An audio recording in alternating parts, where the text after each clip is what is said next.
কে কে খাবে চলে এসো। সন্ধ্যার সময় নিয়ে বসে গেছি। এই দেখো পাঁপড় ভাজা করেছি, একটুখানি মুড়ি নিয়েছি আর লিকার চা।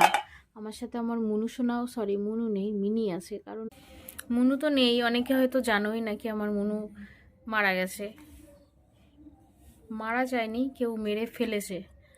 যাই হোক, সন্ধ্যার সময় এখন খেয়ে নেবো, তারপরে আবার কাজে বসবো। কে কে ভালোবাসো এরকম পাইপ পাঁপড় খেতে? সত্যি কথা বলতে আমার এসব ভাজা পোড়া একেবারেই ভালো লাগে না, কিন্তু পাঁপড়গুলো ঘরে বসে বসে নষ্ট হচ্ছে, ওই জন্য আজকে ভেজেছি সকালবেলা।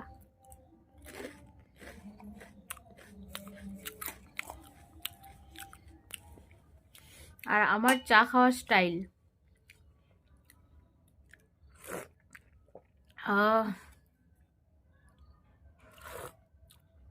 প্লেটে ঢেলে